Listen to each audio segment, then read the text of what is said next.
wabarakatuh.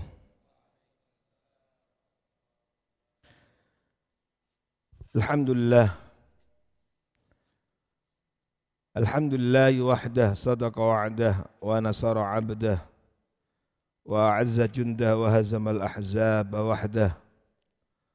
Wassalatu wassalamu ala Rasulillah Sayyidina Muhammad bin Abdullah wa ala alihi wa ashabihi wa mawala, amma ba'd. Faqala al-Imam al-Bukhari rahimahullah fi kitabi al-Adab al-Mufrad bab fadlu kafalatil aitam,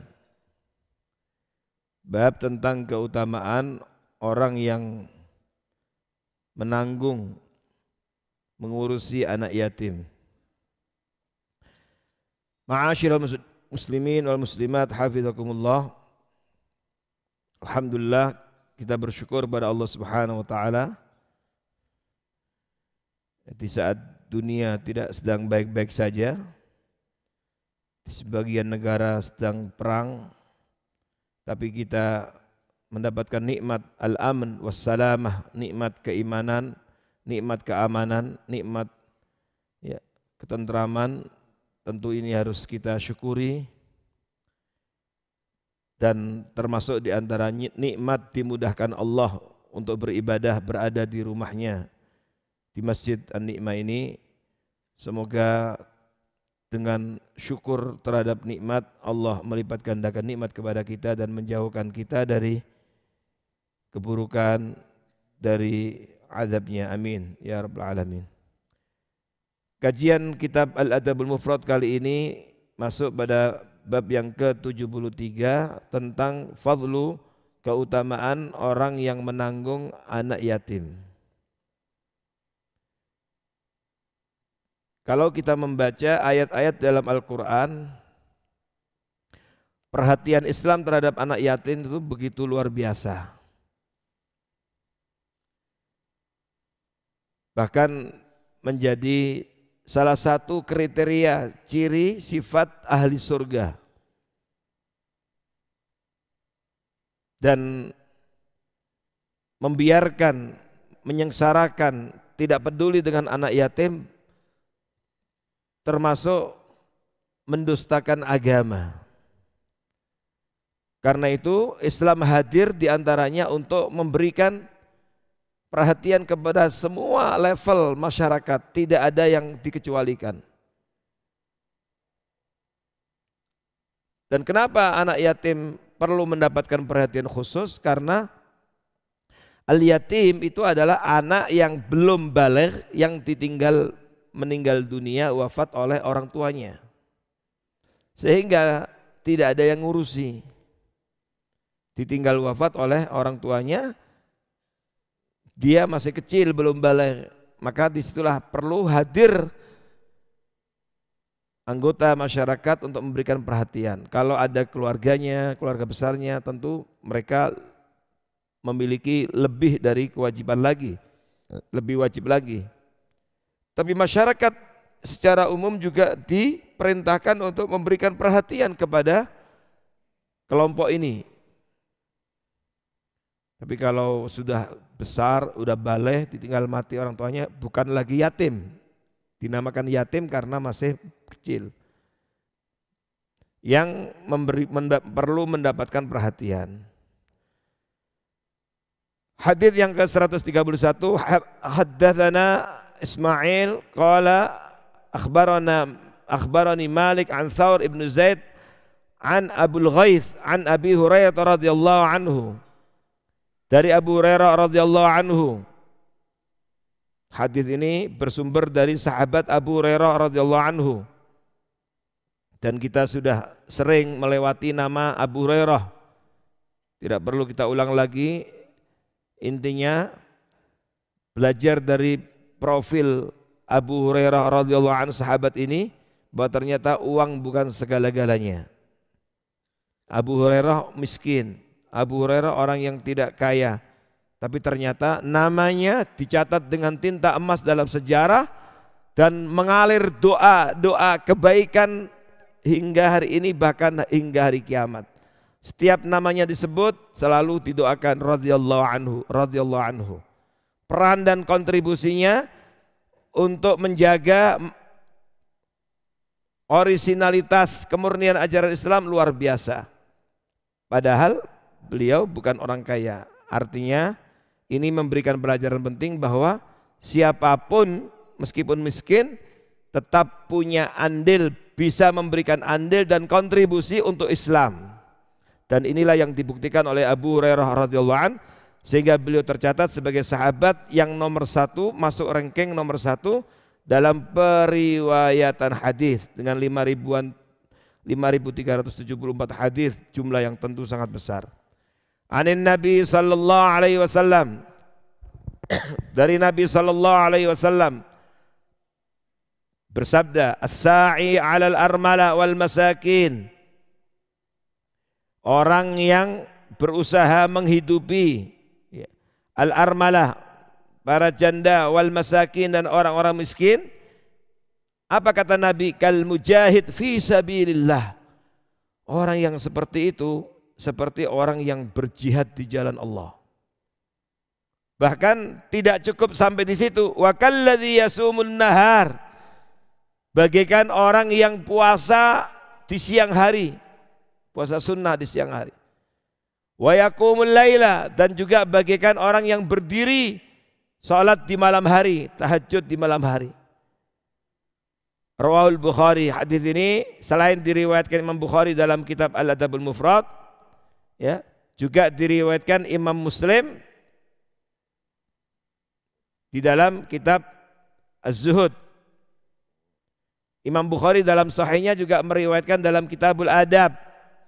Imam Muslim juga meriwayatkan dalam Kitabuz Zuhud, juga dalam kitab pembahasan yang lain. Artinya validitas dan orisinalitas hadis ini dapat dipertanggungjawabkan. Bahkan kedua ulama besar Bukhari dan Muslim meriwayatkan hadis ini dalam kedua kitab sahihnya.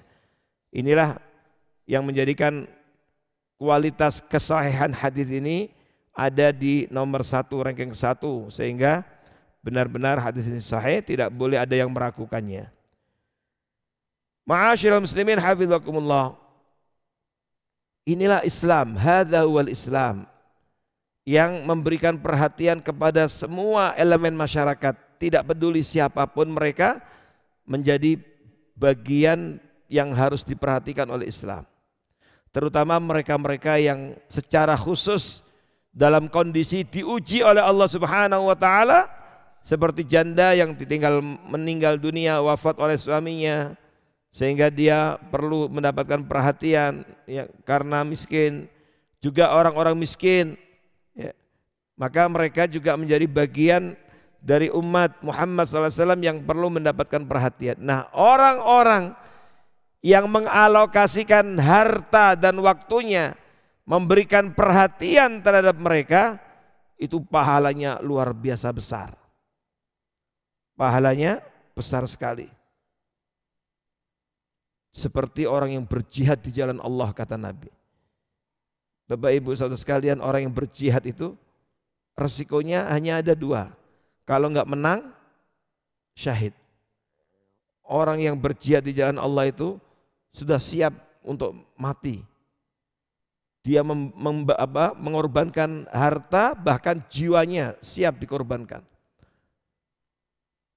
Nah, orang yang mengurusi, memberikan perhatian dan mengurusi, menghidupi para janda dan orang-orang miskin, anak yatim, ini diumpamakan oleh Nabi seperti orang yang berjihad di jalan Allah. Tidak cukup sampai di situ. Wa kalladzi yasumun nahar, dia juga bagaikan orang yang berpuasa di siang hari. Bayangkan, sudah berpahala jihad, berpahala orang yang puasa di siang hari, wa yaqumul lail, dan juga berpahala seperti orang yang qiyamul lail, tahajud. Ada kalanya orang tidak bisa setiap hari tahajud. Puasa juga tidak bisa setiap Senin Kamis atau 3 hari dalam sebulan untuk puasa sunnah. Tapi ketika dia mengorbankan dari harta dan waktunya mengurusi orang-orang yang membutuhkan perhatian seperti janda, miskin, anak yatim ini, maka dia mendapatkan pahala, mencakup pahala jihad, pahala puasa, pahala qiyamul lail. Luar biasa. Ini artinya bahwa ada amalan-amalan yang sederhana, ya, tapi ternyata pahalanya besar. Menghidupi atau mengurusi ini kan tentu dengan mengalokasikan dari sebagian hartanya, ya, dengan memberikan sembako, dengan membelikan baju buat mereka supaya bisa memakai baju yang layak. Maka ini adalah amalan yang pahalanya luar biasa besar. Makanya orang yang cuek padahal dia tahu di sampingnya, tetangganya, atau bahkan na'udzubillah di antara keluarganya ada yang seperti ini, lalu tidak diperhatikan, atau bahkan kemudian ya, dicuekin dan kemudian tidak peduli dengan keadaan mereka, ini bahaya. Kalau seandainya dia punya peluang untuk membantunya tidak dibantu, maka bahaya. Karena salah satu ciri sifat ahli neraka adalah walam naku nut'imul miskin. Mereka selama di dunia tidak pernah mengalokasikan dari hartanya untuk memberi makan orang miskin. Jadi hidupnya hanya untuk dirinya saja. Yang dipikirkan hanya dirinya. Tidak punya hasasiyah ijtimaiyah, hasasiyah sosial, sense of crisis, tidak punya rasa kepedulian dengan sesama. Dan inilah yang harus dihindari. Oleh karena itu, hadis ini memberikan pelajaran yang luar biasa bahwa seseorang di dalam Islam semuanya harus mendapatkan perhatian. Dan disinilah ya, semangat takaful dalam Islam, semangat mengkafalai, takaful, semangat untuk membantu dengan sesamanya.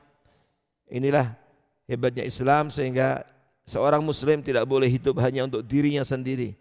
Bahkan Nabi SAW di dalam beberapa hadis menyampaikan kepada kita, motivasi kepada kita, ya, ada amalan-amalan yang punya pengaruh sosial atau sifatnya sosial yang memiliki dampak nilai kemanfaatan yang besar bagi masyarakat, itu pahalanya terkadang jauh lebih besar dari amalan-amalan ibadah mahdhah. Dari amalan-amalan ibadah mahdhah. Makanya sampai Nabi pernah mengatakan li an a'takifa fi masjidi hadza. Kalau seandainya aku bisa iktikaf di masjidku ini, lihat amsyia, kalau seandainya aku berkeluar dari masjidku ini, Masjid Nabawi tentu, yang pahalanya sholat di sana 1000 kali lipat. Kalau seandainya aku, ada dua versi riwayat, Nabi membahasakan dirinya, ada juga versi riwayat Nabi membahasakan orang.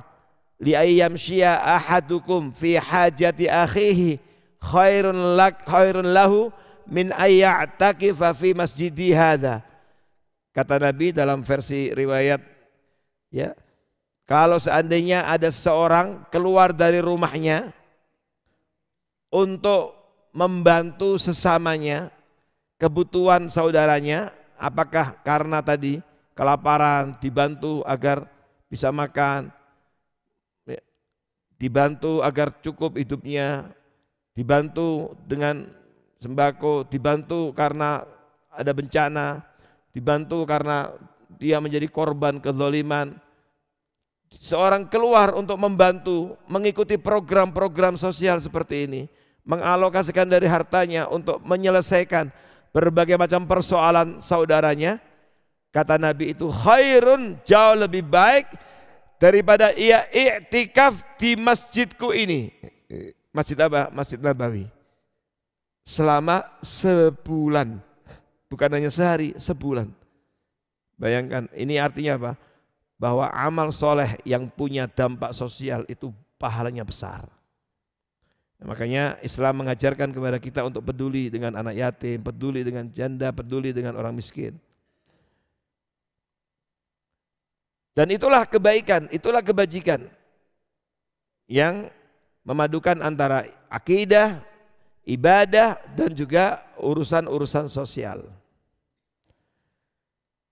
Bab yang ke-74, fadlu, ya, keutamaan orang yang menanggung anak yatimnya sendiri. Nah sekarang kalau ini tadi bicara tentang anak yatim orang lain. Sekarang bagaimana dengan orang yang memiliki anak yatim? Diuji Allah Subhanahu wa taala, punya anak-anak yang masih kecil, ya, apakah suaminya meninggal, apakah istrinya meninggal lalu meninggalkan anak kecil. Akhbarana Abu Yaman qala haddatsani Syu'aib an Zuhri qala akhbarani Abdullah ibnu Abu Bakar anna Urwah ibnu Zubair akhbarahu anna Aisyah zaujan Nabi sallallahu alaihi wasallam qalat. Hadis ini Bapak Ibu kalau kita lihat Imam Bukhari mendapatkan dari gurunya bernama Abu Yaman. Lalu di tengah-tengah silsilah para perawinya ada ulama namanya Az-Zuhri. Nah, ini perlu kita tahu, kalau kita belajar hadis kita harus tahu tentang Az-Zuhri. Siapa Imam Az-Zuhri? Imam Az-Zuhri itu adalah ulama pertama yang membukukan hadis, mengkodifikasikan hadis. Jadi dulu hadis itu tersebar luas menjadi hafalan para ulama-ulama, hafal-hafal. Lalu datanglah Khalifah Umar bin Abdul Aziz. Pada zaman Khalifah Umar bin Khattab radhiyallahu an, ketika beliau jadi khalifah, beliau tadinya punya inisiatif untuk mengumpulkan hadis, membukukan hadis. Tapi beliau masih ragu. Lalu beliau istikharah. Selama sebulan beliau istikharah, beliau masih tidak mendapatkan ketenangan. Setelah sebulan lalu beliau putuskan tidak dilanjutkan. Kenapa? Karena beliau khawatir kalau beliau kumpulkan hadis nanti perhatian, fokus perhatian masyarakat beralih dari Al-Quran kepada hadis. Akhirnya Al-Qurannya kurang diperhatikan. Yang kedua, beliau masih punya kekhawatiran kalau dibukukan hadis nanti campur baur dengan Al-Quran. Apakah ada peluang itu? Nah, peluangnya besar. Potensi untuk campur baur dengan Al-Quran besar. Pertama, pada zaman itu alat tulis itu sangat sederhana. Belum ada yang namanya kertas, bolpen, sehingga kita bisa menulis, oh untuk Quran ditulis di kertas ini, hadis ditulis di kertas, enggak, belum ada. Alat tulis menulis masih sangat-sangat sederhana. Yang ada pelepah kurma, kulit kambing, kulit binatang disamak, sehingga masih sangat sederhana. Yang kedua, kekhawatiran bercampur Al-Quran dengan hadis besar sekali. Kenapa? Karena keduanya tulisan bahasa Arab, keduanya bahasa Arab. Dan pada saat itu tulisan Arab gak seperti tulisan sekarang yang kita baca dalam Al-Quran, yang sudah ada titiknya, ada harokatnya, fathah, kasroh. Tidak seperti itu dulu. Jadi kalau kemudian misalnya ditulis di pelepah kurma, oh ini ayat Quran, ini hadis, maka kalau diwariskan ke generasi berikutnya, potensi untuk kemudian mengira hadis itu Al-Quran atau sebaliknya itu besar. Maka akhirnya Sayyidina Umar tidak melanjutkan rencana itu. Sampai masuk Khalifah Ali bin Abi Thalib dan seterusnya, datanglah kemudian Khalifah Umar bin Abdul Aziz. Nah, Umar bin Abdul Aziz ini masih ada turunan dari Umar bin Khattab. Pada saat Khalifah Umar bin Abdul Aziz, beliau melihat ulama-ulama penghafal hadis sudah mulai banyak yang meninggal dunia, banyak yang wafat. Maka beliau khawatir kalau terus dibiarkan, tidak dikumpulkan, tidak dibukukan hadis ini, kemudian akan hilang, punah seiring dengan wafatnya para ulama hadis. Maka beliau mengeluarkan instruksi sebagai khalifah, kumpulkan hadis, ambil dari ulama-ulama hadis yang hafal itu, lalu kumpulkan. Nah, di antara yang mengawali membukukan hadis ulama namanya Al-Imam Az-Zuhri. Dan kalau silsilah para perawi bersumber dari beliau itu umumnya hadis sahih karena beliau ulama yang thiqah, bisa dipercaya. Hadis ini diriwayatkan oleh sahabat Aisyah radhiyallahu anha, istri Nabi yang juga sudah sering kita perkenalkan, salah seorang istri Nabi yang luar biasa, dosennya para sahabat. Dari Aisyah radhiyallahu anha itulah kemudian banyak kita tahu tentang hadis Nabi, karena Aisyah juga termasuk di antara sahabat yang banyak meriwayatkan hadis, ya. Di antara sahabat yang banyak meriwayatkan hadis, Aisyah radhiyallahu anha. Dan itu diuntungkan karena beliau menyertai membersamai Nabi SAW dan kemudian merekam semua kehidupan Nabi. Dan dari beliau radhiyallahu anha inilah kita banyak tahu tentang kehidupan rumah tangga Nabi. Makanya hadis-hadis yang berkaitan dengan kehidupan rumah tangga banyak bersumber dari istri Nabi. Termasuk terkait dengan beberapa hukum-hukum yang khusus berhubungan dengan kaum wanita. Itu kita banyak dengar, banyak tahu dari Aisyah radhiyallahu anha dan dari istri-istri Nabi yang lain. Baik, Aisyah radhiyallahu anha zaujan Nabi SAW cerita. Beliau bercerita berkata, Ja'atni imra'atun ma'aha ibnatani laha. Suatu ketika pernah datang kepadaku seorang wanita. Bersama dengannya 2 orang putrinya yang masih kecil. Fasa'alatni. Lalu dia minta belas kasih. Rupanya lapar. Ibu dengan 2 putrinya ini lapar. Lalu terpaksa dia minta kepada Aisyah, mendatangi Aisyah radhiyallahu anha, lalu meminta belas kasih makanan. Falam tajid indi illa tamratan wahidah. Siapa Aisyah? Istri Nabi. Siapa Nabi? Presiden saat itu. Nabi pemimpin umat. Nabi imamul muttaqin, kekasih Allah. Apa yang terjadi dengan rumah tangga Nabi? Bayangkan, begitu diminta makanan, kata Aisyah, falam tajid indi illa tamratan wahidah. Tapi aku tidak punya apa-apa kecuali 1 buah kurma. Bayangkan, apakah kita pernah tidak mendapati dalam rumah kita kecuali 1 buah kurma? Ini rumah istri Nabi. Luar biasa, ya. Kesederhanaan beliau. Bahkan pernah tidak punya apa-apa kecuali 1 butir kurma. Maka oleh Aisyah radhiyallahu anha fa'ataituha, aku berikan 1 butir kurma ini kepada ibu tadi yang minta-minta tadi. Padahal dia membutuhkan itu. Padahal dia perlu mungkin untuk menu makan siangnya, menu makan malamnya. Dia nggak ada itu, tapi ya udah dikasih oleh Aisyah. Dan Aisyah radhiyallahu anha itu memang terkenal dermawan, dermawati, ya. Beliau orang yang luar biasa. Ya. Pernah ada kisah jariyahnya, pembantunya itu pernah diminta oleh, jadi Aisyah itu kalau dia dapat gaji, karena istri Nabi kan ditanggung oleh negara.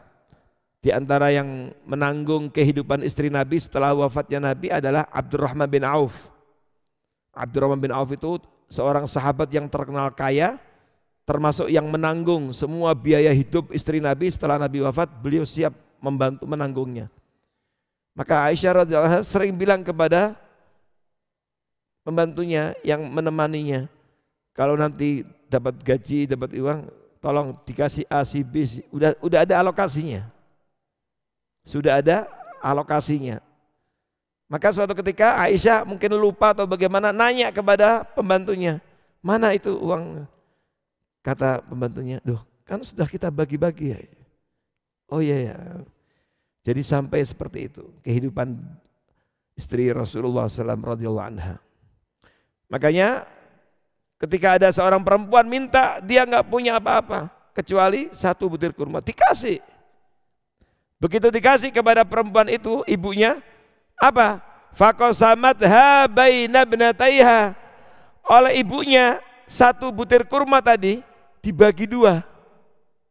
Lalu dikasih kepada kedua putrinya. Luar biasa, seorang ibu rela lapar untuk kepentingan kedua putrinya. Tsumma qamat, kemudian dia berdiri, fa kharajat, lalu pergi. Fadakhala an-nabiy sallallahu alaihi wasallam, lalu Nabi sallallahu alaihi wasallam datang dan masuk ke rumah Aisyah. Fahaddatsuhu, maka aku ceritakan kepada Rasulullah sallallahu alaihi wasallam kejadian tadi. Aisyah lalu cerita, ya Rasulullah, tadi ada ibu-ibu datang dengan 2 orang putrinya masih kecil, minta belas kasih makanan. Saya nggak punya apa-apa, adanya cuma butir kurma saya kasih. Malah dibagi 2, dikasih kepada 2 orang putrinya. Faqala, apa respon Rasulullah SAW? Nabi SAW bersabda, "May yali min hadhil banat syai'an fa ahsana ilaihinna kunna lahu sitram minan nar." Sabda Rasulullah SAW, "May yali min hadhil banat syai'an." Barang siapa yang mengasuh anak-anak perempuan ini, fa ahsana ilaihinna, dan ia berbuat baik kepada mereka. Jadi mengasuhnya dengan baik, diajari tauhid, ditanamkan nilai-nilai keimanan, diajari sholat, sampai dia baik menjadi anak-anak yang solihah. Apa kata Nabi? Kunna lahu sitran minan nar.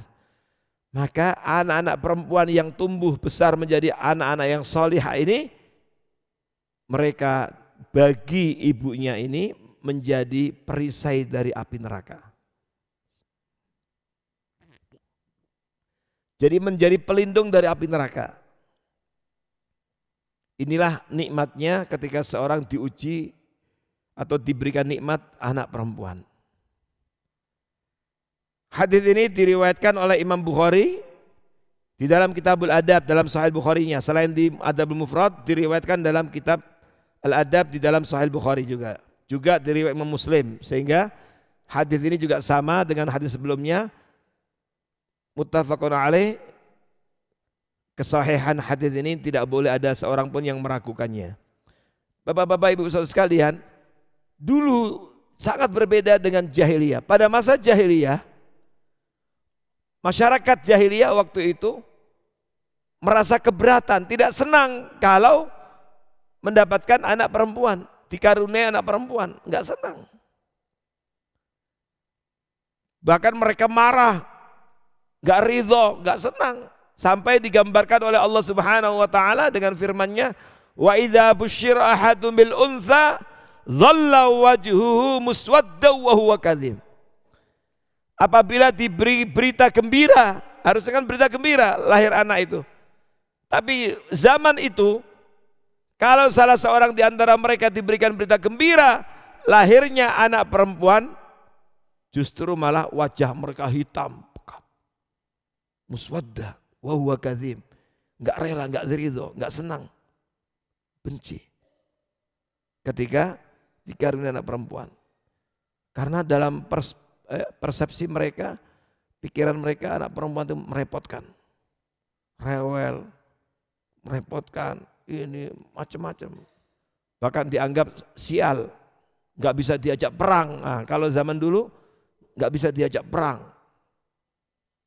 Jadi banyak pandangan-pandangan negatif terhadap perempuan, terhadap anak perempuan. Maka bahkan sampai kepada ada tradisi negatif waktu itu seperti yang disinggung Allah Subhanahu wa taala, sampai kepada wa idzal mau'udatu su'ilat.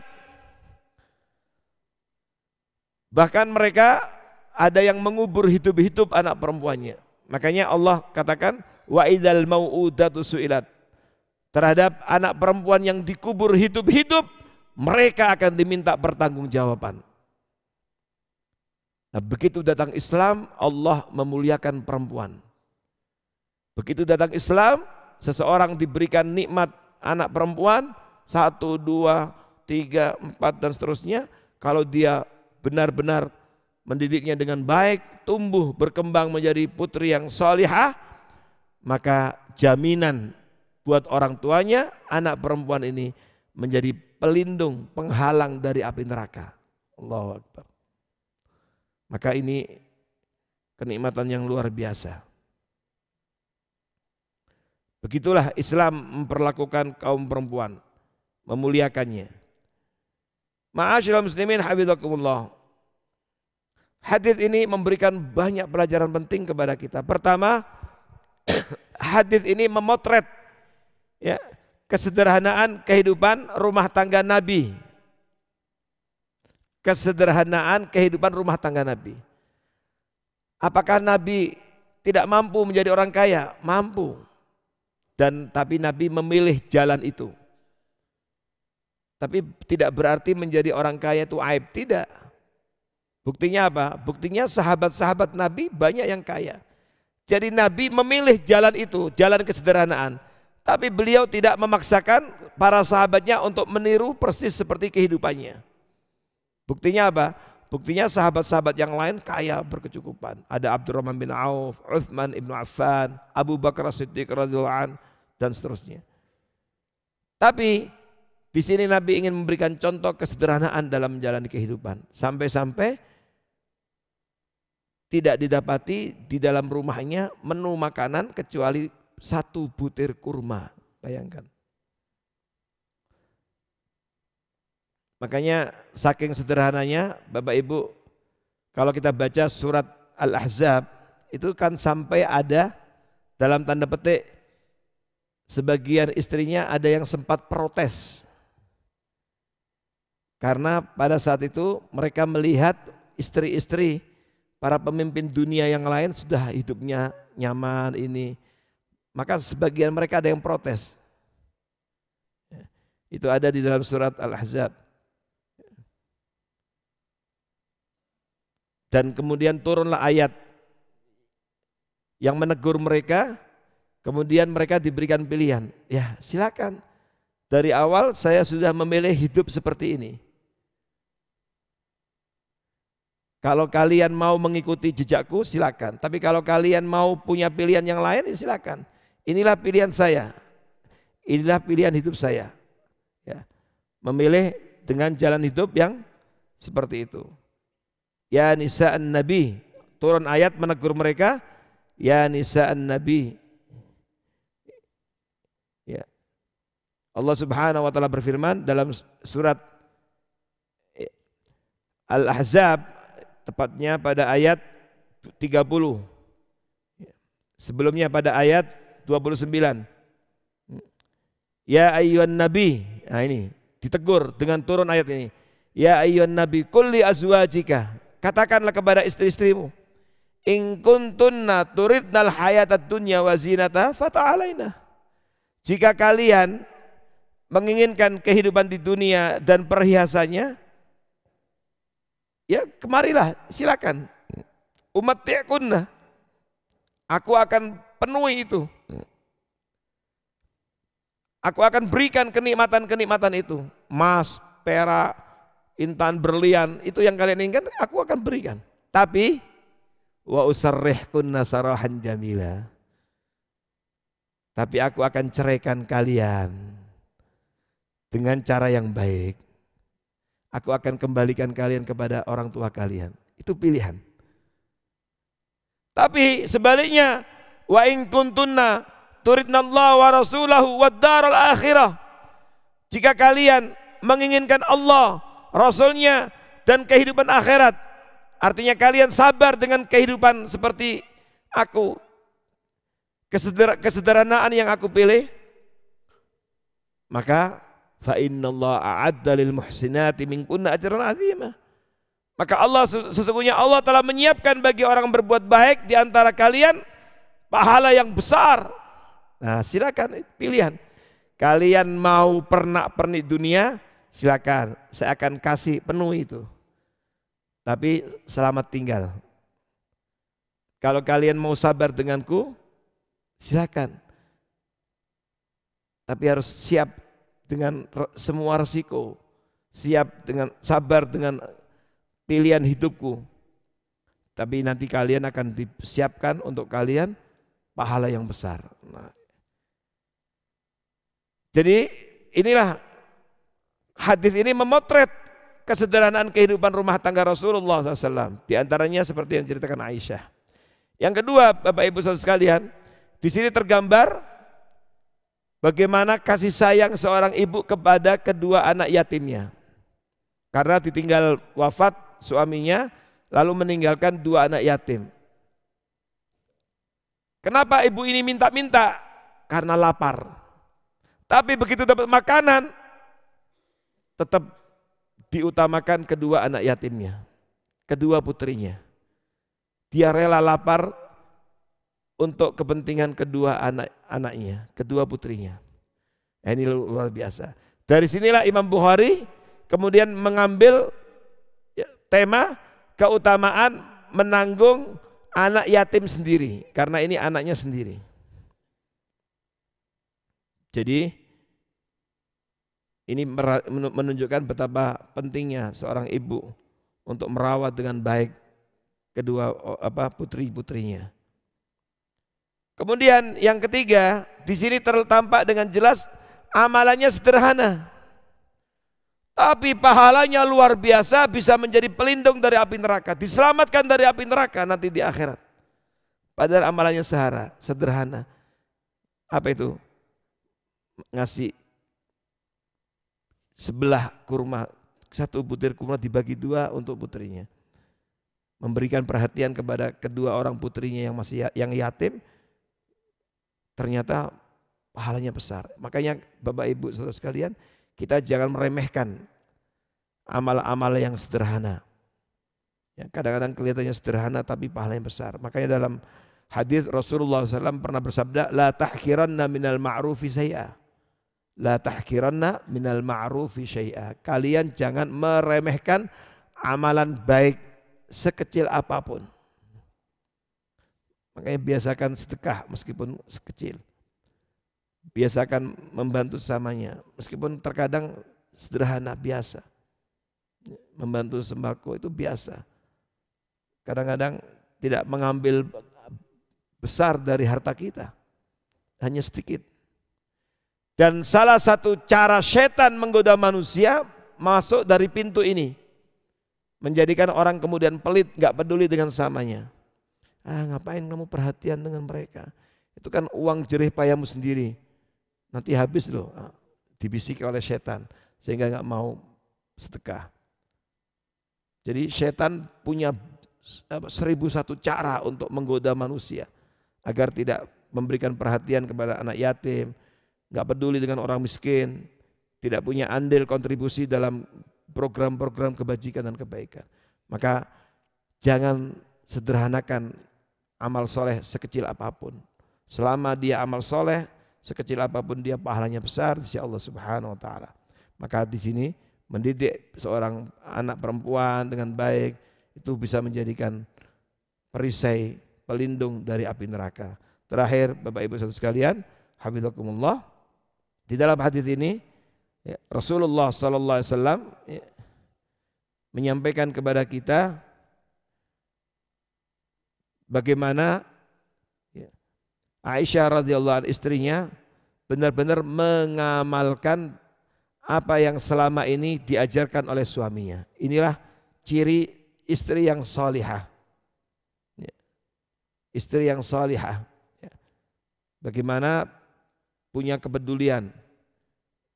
Istri yang siap, sabar membersamai suaminya dalam kondisi apapun, termasuk ketika dalam kondisi kekurangan finansial, siap bersabar untuk itu. Tapi pada saat yang sama ketika punya rezeki sekecil apapun, siap juga untuk mensedekahkan itu. Nah, inilah istri-istri Rasulullah sallallahu alaihi wasallam, termasuk di sini adalah Aisyah radhiyallahu anha. Inilah Bapak Ibu sekalian, hafizakumullah, mudah-mudahan dari hadis-hadis ini kita bisa belajar banyak tentang pentingnya untuk memberikan kepedulian terhadap anak yatim, karena orang-orang miskin, karena ini bagian yang bisa memasukkan kita ke dalam surga dan menyelamatkan kita dari api neraka. Baik, sebelum ditutup, ada yang mau tanyakan? Ya.